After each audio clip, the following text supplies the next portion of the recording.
नागरिक मञ्च।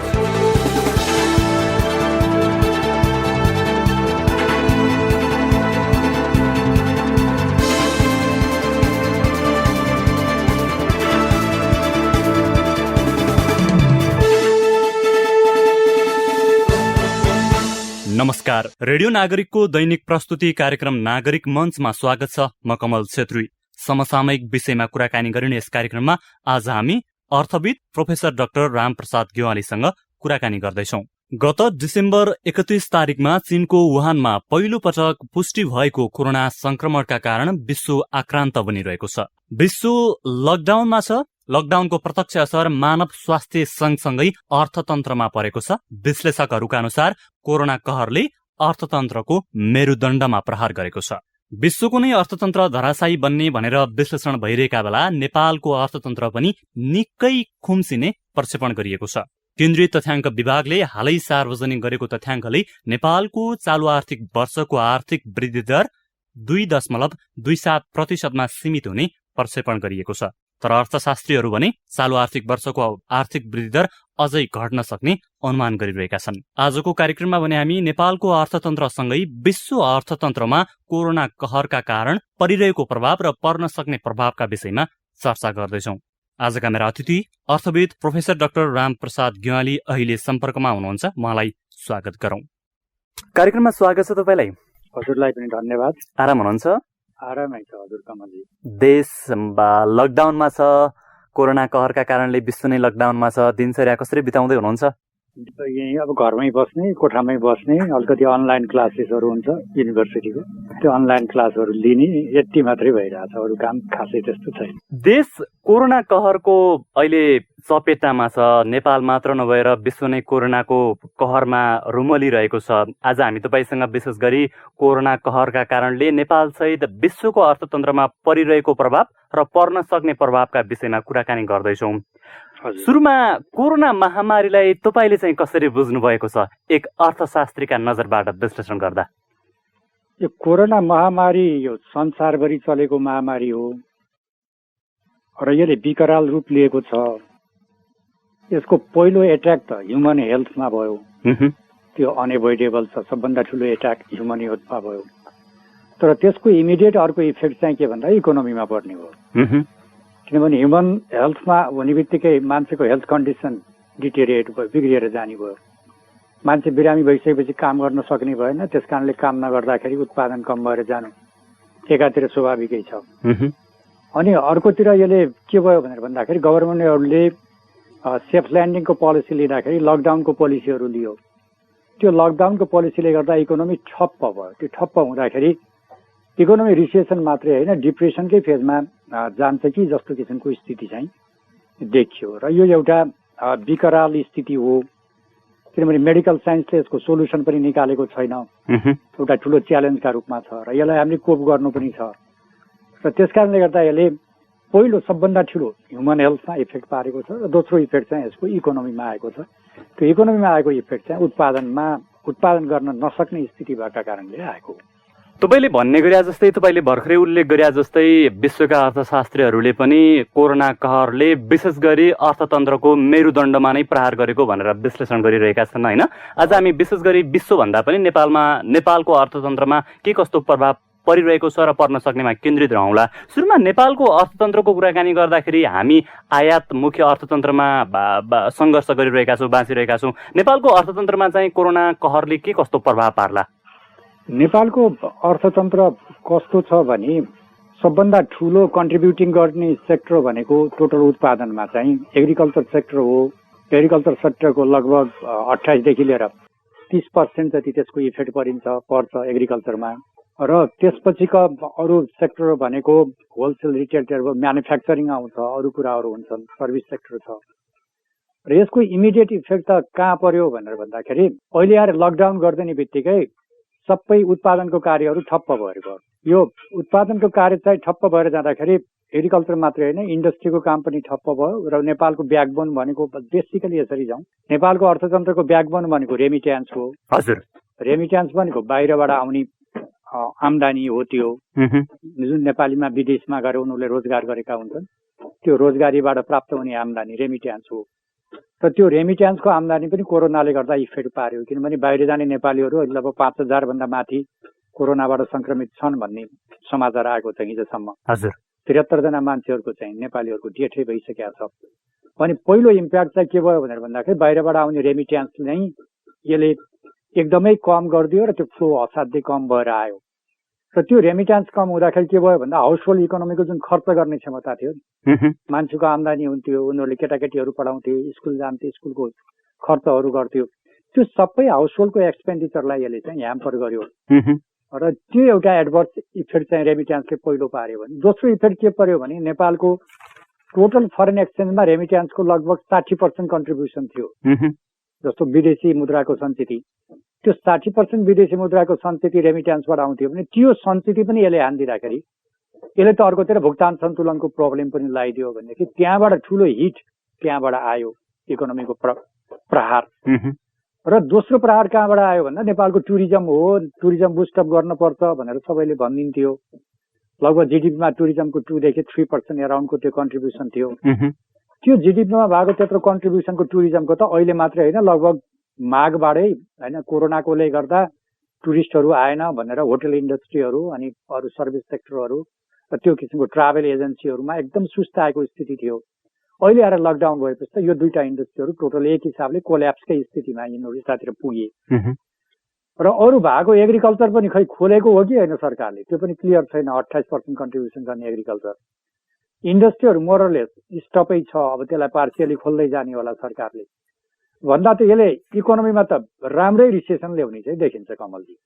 भनेपछि अर्थतन्त्रमा त ठुलै उतार चढाव आउने भयो जस्तो। उतारै चढाव यो भन त अहिले के अरे केन्द्रीय तथ्याङ्क विभागले अराउन्ड 2% कतिमा जिडिपी झर्छ, 2.27 क्यार 2.27 कतिमा झर्छ भन्छ। मलाई त त्यो पनि लाग्दैन, किनभने यसको प्रभाव त माघबाटै अलिकति सुरु भएको, फाउनबाट त भइहाल्यो। राम्रै दरो हिसाबले आयो भने फाउन, चैत, वैशाख, जेठ, असार भनेपछि त 5 महिना टोटल इकोनोमीलाई ह्याम्पर गर्दाखेरि त यसले त राम्रै तपाईँ 2.7 मात्रै होइन कि 2% भन्दा पनि 2% भन्दा पनि तल 1 समथिङको हाराहारीमा चाहिँ इकोनोमिक ग्रोथ चाहिँ लिएर जान्छ जस्तो मलाई चाहिँ लाग्छ। भनेपछि 72 सालको भूकम्पपछि जसरी हाम्रो आर्थिक क्षेत्रमा मन्दी आएको थियो त्यही नदोहोरिएला भन्न सकिने अवस्था छैन अहिले। होइन, दोहोरिन्छ।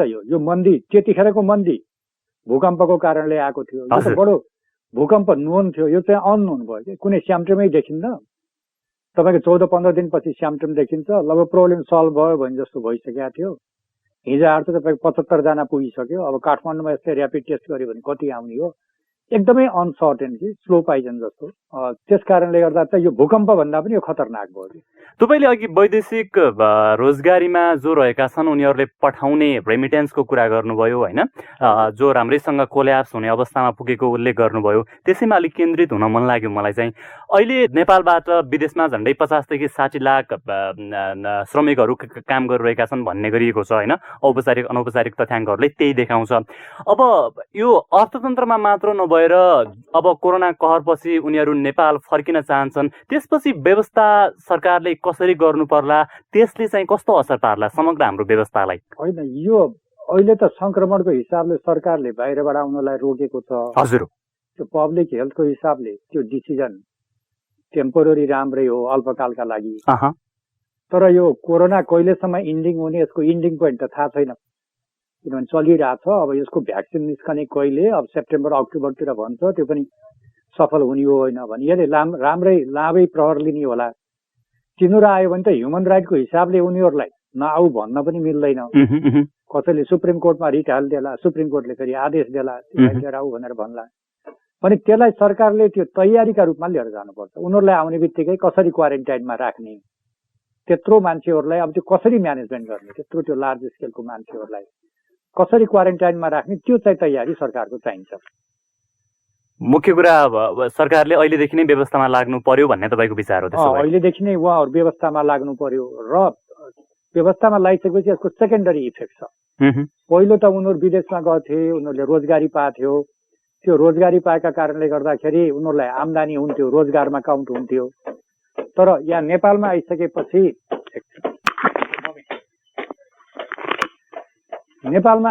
उनीहरू फेरि बेरोजगार हुने भयो। हजुर, भनेपछि नेपालमा कतिपय मान्छेहरू आफै अनइम्प्लोइड थियो, फेरि त्यो लार्ज मास नेपालमा आइसकेपछि त्यसले अनइम्प्लोइमेन्टको रेट पनि वृद्धि गर्ने भयो। ह्युमन हेल्थको एउटा च्यालेन्ज अर्को छ। अनि अर्कोतर्फ चाहिँ के हुनुभयो, यसले बेरोजगारी वृद्धि गर्छ। अनि बेरोजगारी वृद्धि गरिसकेपछि नेपालको प्रपर्टी एलिभेसन अथवा गरिबी निवारणका कामहरू अरू कुराहरू पनि अब यसले अर्को चाहिँ एडभर्स इफेक्ट पर्छ भनेदेखि यसको इफेक्ट चाहिँ नराम्रो इफेक्ट पर्छ। अनि सरकारले तयारी गर्दा पहिलो कुरो त के भने त्यो पब्लिक हेल्थलाई सेफ कसरी गर्न पर्ने बाँच्यो भने त जति पनि कमाइएला होइन, रात्रै अग्राक चलाउँछ भन्छ। फर्स्ट प्रायोरिटी गभर्मेन्टले त्यो बाँच्ने कुरालाई, त्यो उनीहरूको हेल्थ कन्डिसनलाई कसरी बचाउने भन्ने कुरामा ध्यान दिनु पर्यो। दोस्रो कुरो उनीहरू आइसकेपछि यो इकोनोमीलाई कसरी म्यानेजमेन्ट गर्ने, त्यो खाडल त पर्यो नि बाहिरबाट आएको। हजुर, त्यो खाडललाई कसरी गर्ने हो, त्यो अनइम्प्लोइडलाई कसरी इम्प्लोइडतिर लिएर जाने हो। मान्छे बेरोजगार भयो भने त अर्को सोसियल अनरेस्ट जस्तो सुरु हुन्छ। जस्तो कि पहिला माओइस्ट मुभमेन्ट हुँदा पनि पश्चिमी भागबाट नेपालले सुरु गरेका थियो। त्यो पश्चिमी भागमा नेपालले सुरु गर्ने अथवा माओइस्टहरूले मुभमेन्ट सुरु गर्नुको अर्थ के भने सबभन्दा गरिबी पनि त्यही थियो, बेरोजगारी पनि त्यही थियो, अशिक्षा पनि त्यही थियो। त्यहीँबाट आयो भने सोसियल अनरेस्ट पनि आउन सक्छ भने दोस्रो सरकारले त्यो सोसियल अनरेस्टलाई ट्याकल गर्नलाई चाहिँ म्यानेजमेन्ट गर्नुपर्छ जस्तो मलाई लाग्छ। तपाईँले गरे पूर्वानुमान जस्तै अहिले धेरै विश्लेषण हुन सकिया छ। त्यति 50-60 लाख हाम्रो विदेशमा रहेका नागरिकहरू एकैचोटि स्वदेश फर्कने हो भने तिनीहरू सबै बेरोजगार हुने अवस्था छ होइन। तिनीहरूलाई सरकारले रोजगारीमा व्यवस्था गर्न सक्ने तत्काल कुनै पूर्वाधार छैन, कुनै तयारी पनि छैन। त्यसपछि क्राइसिस सुरु नहोला भन्न सकिने अवस्था छँदै छैन होइन। अलिकति मैले प्रसङ्ग बदल्न चाहेँ। विगतको 3 वर्षमा हाम्रो आर्थिक वृद्धि दर लगातार करिब 7% हाराहारीको वरिपरि दौडिरह्यो। अहिले केन्द्रीय तथ्याङ्क विभागले सार्वजनिक गरेको एउटा प्रतिवेदनमा औसत प्रति व्यक्ति आय $34 वृद्धि भई 1,26,000 रुपियाँ पुग्ने भनेर उसले एउटा अनुमान गरेका छ। यो चाहिँ कसरी सम्भव भयो? हाम्रो आर्थिक वृद्धि दर चाहिँ घट्ने अनि प्रति व्यक्ति आय चाहिँ बढ्ने, यो कुनै तालमेल छ यसमा? होइन, आर्थिक वृद्धि दर भनेको कस्तो भनेदेखि त्यो वृद्धि दर 1% मात्रै भए पनि 0% भए के अरे 0.1% मात्रै भए पनि लास्ट इयरको जिडिपी भन्दा यो इयरको जिडिपी बढी हुन्छ, त्यो वृद्धि हो। हजुर, त्यो पर क्यापिटा इन्कम भनेको कस्तो हो भने जिडिपीलाई टोटल पपुलेसनले डिभाइड गर्दाखेरि आउने हो। र उहाँले त्यो प्रेडिक्सन गरे कसरी बढ्छ भन्नुभयो भन्दाखेरि नेपालको पपुलेसन 1.35%ले बढिरहेछ एभ्री एनुअल होइन। 1.35% को पपुलेसन ग्रोथ छ। 2.7% को जिडिपी ग्रोथ भयो भने पपुलेसन ग्रोथ भन्दा जिडिपी ग्रोथ चाहिँ ज्यादा भएका कारणले गर्दा पर क्यापिटा इन्कम बढ्छ भन्नुभयो हो। तर यो त विकराल स्थिति। अब यो खै इमिडिएट पनि यो लकडाउन खोल्ला जस्तो लाग्दैन। खोल्ला पनि रिस्कै एरिया हुन्छ भनेपछि त इकोनोमी 5 महिनासम्म ठुलो सकमा पर्दाखेरि त 2.7% पनि आउला जस्तो मलाई लाग्दैन। उहाँको सरकारी निकाय हो, माथिबाट केही आदेश आयो होला, काम गर्नुभयो होला, अहिले इमिडिएटली खोल्यो भने त होला। तर उहाँको एजम्सन त्यही थियो होला, 25 गतेबाट लकडाउन टोटली खुल्छ, त्यो खोल्यो भनेदेखि यो आउने भन्ने एजम्सनमा उहाँको होला। तर लकडाउन कन्टिन्यू भयो भने त्यो 2.7%मा जान सक्ने स्थिति मैले देख्दिनँ। अनि अबको बाटो चाहिँ के त? हामीले रेमिटेन्समा पनि धरापमै पर्ने स्थिति आइसक्यो। तपाईँले अलिकति अघि चर्चा गर्नुभएको थियो टुरिज्म सेक्टर मिल्छ भने मजाले विस्तृतमा बताइदिनु होला। टुरिज्म क्षेत्र पनि अब धराशायी भइ नै सक्यो। सरकारले यही वर्ष मात्र 20 लाख पर्यटक भित्राउने लक्ष्य लिएको थियो, जुन आफैमा महत्त्वाकांक्षी भनिएको थियो। तर त्यही पनि अब 1 लाखको सङ्ख्यामा पनि पुग्न नसक्ने अवस्था छ। लकडाउन लम्बिने हो भने होइन। हवाई मार्गहरू सबै बन्द छन्, सम्पूर्ण मार्गहरू बन्द रहेको अवस्थामा अब हामीले अर्थतन्त्रलाई उकास्नको लागि हाम्रो सरकारले के गर्नु पर्ला, कुन बाटो अवलम्बन गर्नु पर्ला? त्यसो भए अब यहाँ हेर्नु, एकातिर रेमिटेन्सले हान्यो, अर्कोतिर टुरिज्म कोल्याप्स छ, टुरिस्टहरू कोही आएकै छैन, माघपछि नै आएको छैन, कोरोनाको संसारभरि डर भयो। हजुर, अर्कोतिर ट्रान्सपोर्टेसन टोटली ठप छ, एरोप्लेनहरू कहीँ पनि गुडेकै छैन भने ट्रान्सपोर्टेसन सेक्टरले गर्ने जिडिपीलाई कन्ट्रिब्युसन जति थियो त्यो कन्ट्रिब्युसन टोटली कोल्याप्स भएर गयो होइन। त्यस कारणले गर्दा यो इकोनोमीलाई अहिले रेस्क्यु गर्ने हो भने मैले देखेको त पार्सियल एप्रोच लिनुपर्छ जस्तो लाग्छ। जस्तो कि मान्छे रोगले पनि मर्छ र मान्छे भोकले पनि मर्छ कमलजी। त्यस कारणले गर्दाखेरि यो भोकले मर्नु अझ ठुलो भयावह हुन्छ कि। त्यस कारणले गर्दाखेरि मलाई के लाग्छ भने एग्रिकल्चर सेक्टर ओपन गरिदिनु पर्छ, तर त्यसको सर्टेन नर्म्सहरू लिने। जस्तो अहिले मकै छर्ने बेला भएको होला, गाउँमा मल फाल्ने बेला भएको होला भनेदेखि त्यो मकै छर्ने मल फाल्ने कामहरूलाई त्यसरी सरकारले रोक लाउनु हुँदैन। एग्रिकल्चर सेक्टर ओपन गरिदिनुपर्छ, तर त्यसको सर्टेन रुल लगाउने होइन। 1 मिटर 2 मिटरको डिस्टेन्स मेन्टेन गर्ने अथवा कसरी गर्ने हो त्यो हिसाबले एग्रिकल्चर सेक्टर पनि ओपन गरिदिनु पर्यो। अर्को इन्डस्ट्रियल सेक्टर पनि ओपन गर्नु पर्यो, तर प्रिकसन चाहियो। किनभने उत्पादनै नभएपछि त खान सक्ने स्थिति हुँदैन। अनि इन्डस्ट्रियल सेक्टरलाई पनि ओपन गरिदिनुपर्छ। लार्ज स्केल इन्डस्ट्रीहरू अथवा क्यापिटल एक्सपेन्डिचरको लार्ज प्रोजेक्टहरू खोल्ने भनेर प्राइम मिनिस्टरजीले भन्नुभएको छ।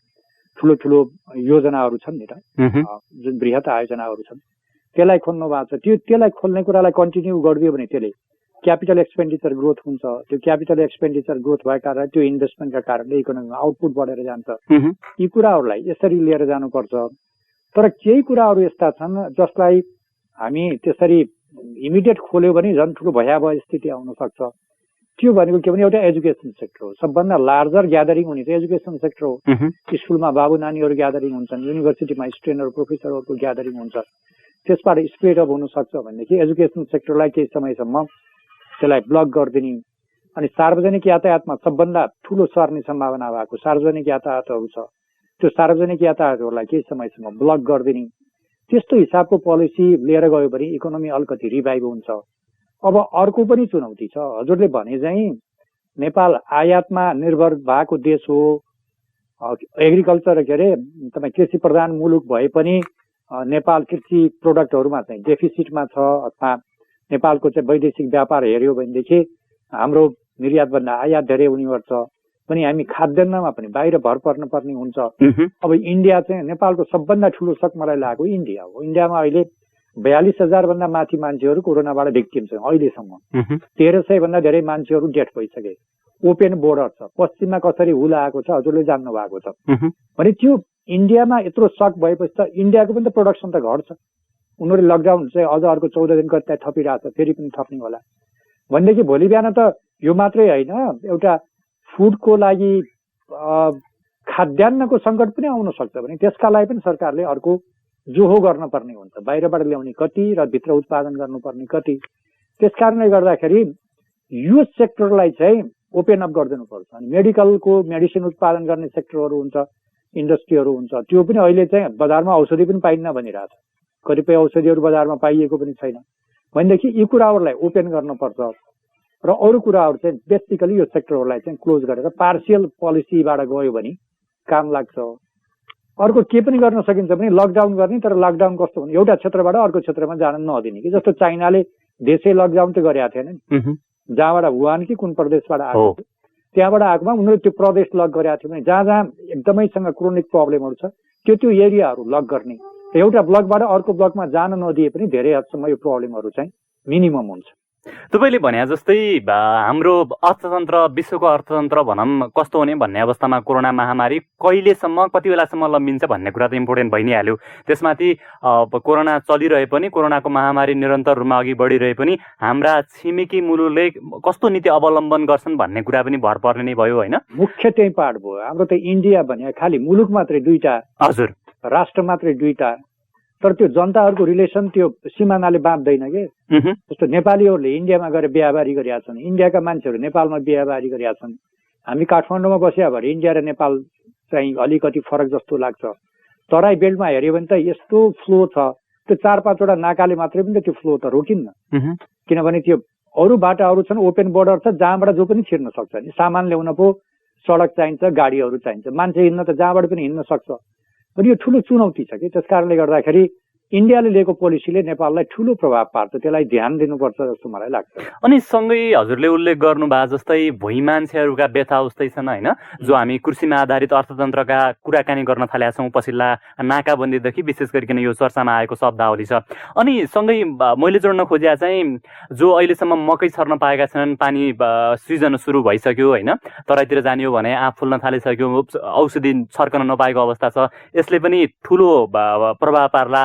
धान छर्ने बेला भइसक्यो, किसानले लकडाउनका कारणले राम्रोसँग खुलेर काम गर्न नपाइरहेको अवस्था छ। यिनीहरूलाई सम्पूर्ण सम्बोधन गर्नको लागि सरकारले नीति अघि नसारेको देखिन्छ होइन।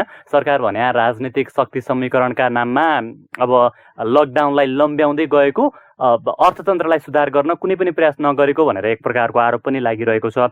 तपाईँले केही कुरा गर्नुभयो भन्दाखेरि तत्कालका लागि गर्न सकिने केही तत्कालीन कार्यहरू उल्लेख गर्नुभयो। दीर्घकालीन रूपमा चाहिँ हाम्रो अर्थतन्त्रलाई यसले केही अवसर पनि दिन सक्छ कि अर्थतन्त्रलाई सुधार गर्नको लागि?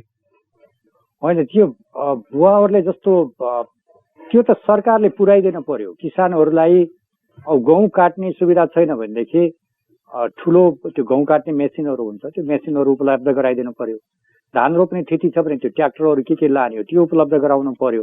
त्यो कामलाई रोकेर त भोलि बिहान त ठुलो फुड स्कार्सिटी हुन्छ। यहाँ त खाद्यान्न सङ्कट हुन्छ। मान्छे कोरोनाले मात्रै होइन, के भन्दा खाद्यान्न सङ्कटका कारणले भोकमरीले पनि मर्न सक्ने स्थिति आउँछ। त्यस कारणले त्यो पोलिसी त होइन कमलजी, प्रोग्रामै लिएर आउनु पर्यो। किनभने अहिले त सरकार खालि केन्द्रीय सरकार मात्रै छैन, किनभने रिजनल गभर्मेन्टहरू पनि छन्, 7-7वटा प्रदेश छन् र त्यो चाहिँ प्रदेशका फेरि स्थानीय सरकारहरू छन्। स्थानीय सरकारले प्रब्लमलाई ट्याकल गर्न सक्छ, केन्द्रले त्यहाँ देख्दैन। तर स्थानीयले त आँखाले देखेको हुन्छ भने उनीहरूले त्यो सबै सुविधाहरू चाहिँ उपलब्ध गराउनु पर्छ त्यहाँ।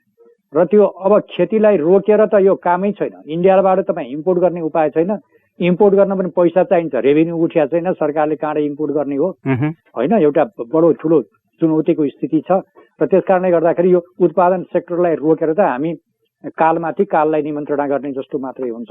त्यस कारणले सरकारले यो तपाईँ नीतिले काम लाग्दैन, उनीहरूले प्रोग्रामै ल्याउनु पर्यो, एक्सनै ल्याउनु पर्यो र यसलाई चाहिँ बुस्टअप गर्नुपर्छ। योभन्दा इकोनोमी पनि रेस्क्यु हुन्न, यसले सम्पूर्ण मानवता पनि रेस्क्यु। खानै नपाएपछि त हेल्थ सेक्टर पनि त बचेन नि, मान्छे पनि बचेन। त्यस कारण अर्थतन्त्र मात्रै होइन, ह्युमन म्यानकाइन्डलाई नै ठुलो चुनौती दिने हुँदाखेरि उहाँको पोलिसी होइन प्रोग्राम ल्याउनु पर्यो। प्रादेशिक सरकारलाई कति चाहिने के चाहिने हो त्यो हर दिनु पर्यो। प्रादेशिक सरकारहरूले त्यो सुविधा चाहिँ उपलब्ध गराउनु पर्यो। किनभने अहिलेको सरकार भनेको चुनाव लड्ने, जाने, सरकारमा गएर चाहिँ के भन्दा खर्च जम्मा गर्ने, फेरि आएर चुनाव लड्ने होइन। अहिलेको स्टेट त वेलफेयर स्टेट बन्छ हेर्नु। त्यो वेलफेयर स्टेटले त सम्पूर्ण फेसिलिटीहरू त उपलब्ध गराउनु पर्यो भने प्रोडक्टिभ सेक्टरमा सरकार आफै लाग्नुपर्छ, सम्पूर्ण सुविधा दिनुपर्छ र उनीहरूलाई चाहिँ सेफ ल्यान्डिङ कसरी हो, त्यो कोरोनाबाट बच्नका लागि के इक्विपमेन्टहरू चाहिने हो त्यो सबै सरकारले उपलब्ध गराउनुपर्छ। हरेक सङ्कटले कुनै न कुनै अवसर ल्याएर आउँछ भनिन्छ होइन, यो विश्वव्यापी भनाइ नै हो। यो कोरोना महासङ्कटले गर्दाखेरि हाम्रो आयातमुखी अर्थतन्त्रलाई के आत्मनिर्भरमुखी बनाउन सकिने अवस्था छ, त्यस्तो केही छ? आत्मनिर्भरमुखी हुनुपर्ने त जतिखेर मैले पोलिटिकल इकोनोमी अफ नेपाल भनेर एडिट गरेका थिएँ होइन, एउटा जर्मन संस्था र सेन्ट्रल डिपार्टमेन्ट अफ इकोनोमी, त्यतिखेरैबाट आवाज आएको हो। योभन्दा त विकल्प आत्मनिर्भरमा नजानुभन्दा त विकल्पै छैन। किनभने एकचोटि ब्लकेटले यस्तो समस्या ल्याएको थियो, भोलि बिहान तपाईँको खाद्यान्नले अर्को समस्या हुन्छ। त्यस कारणले गर्दाखेरि त्यो आत्मनिर्भरतिर अनि अर्को कुरो बाहिरबाट सामान आउँदाखेरि रोग पनि आउने हो कि भन्ने डर भयो कि।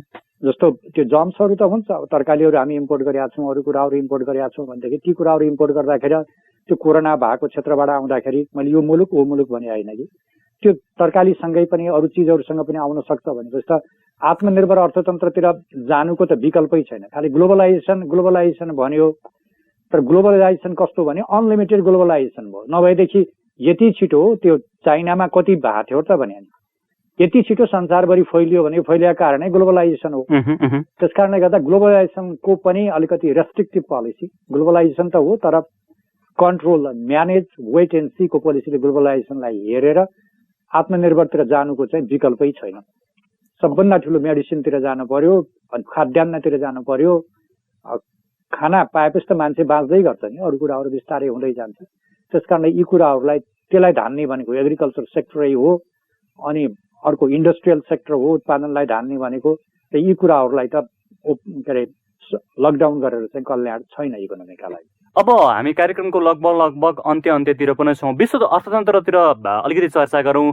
अहिले विश्व अर्थतन्त्रको प्रभावको कुरा गर्ने हो भनेपछि अमेरिकाको लगभग 4.8% अर्थतन्त्र खुम्चने भन्ने प्रक्षेपण गरिएको छ होइन, 4.8% घट्ने भन्ने प्रक्षेपण गरिएको छ। सँगै जापानको 5%ले अर्थतन्त्र घट्ने भनेर प्रक्षेपण गरिएको छ। चीनको भनाइ कुनै तथ्याङ्क सार्वजनिक भएको छैन।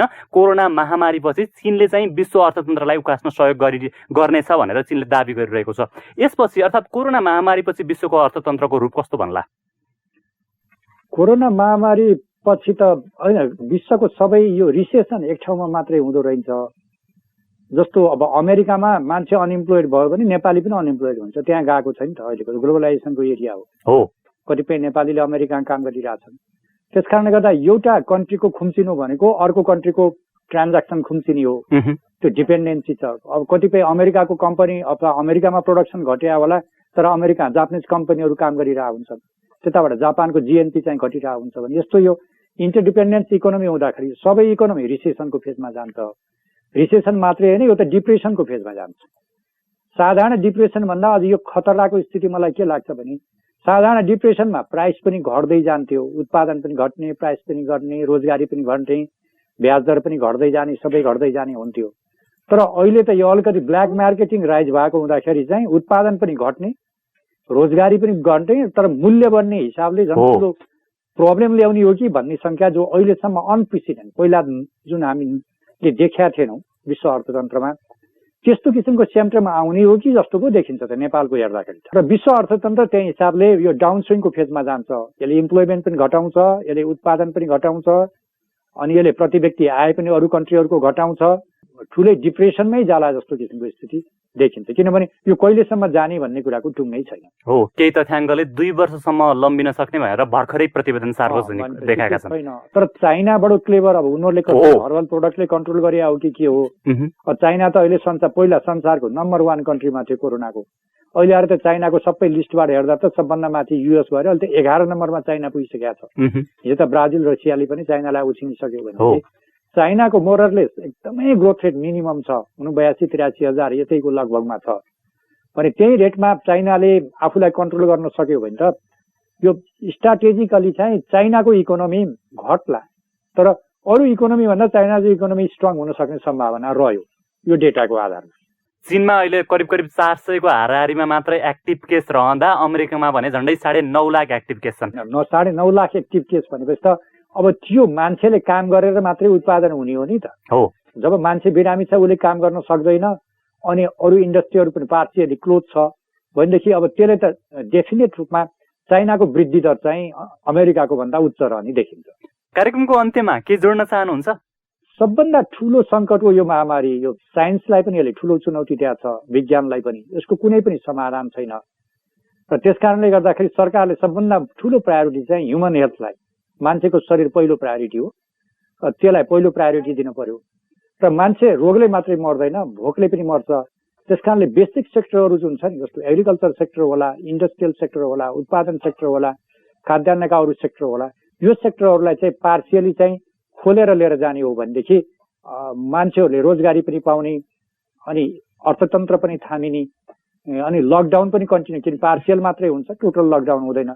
त्यताबाट जाने हो भने अर्थतन्त्र पनि बाँच्ने र मानव स्वास्थ्यमा पनि सुरक्षा हुन्छ जस्तो मलाई लाग्छ। हस्, महत्त्वपूर्ण समय र विचारका लागि धेरै धेरै धन्यवाद। ल, हजुरले पनि मलाई एउटा अपर्च्युनिटी दिनुभयो कमलजी, हजुरलाई पनि धेरै धेरै धन्यवाद। उहाँ हुनुहुन्थ्यो अर्थविद प्रोफेसर डाक्टर रामप्रसाद गेवाली। हवस् त, आजका लागि नागरिक मञ्चको समय सकियो। म कमल छेत्री बिदा हुन्छु। नमस्कार।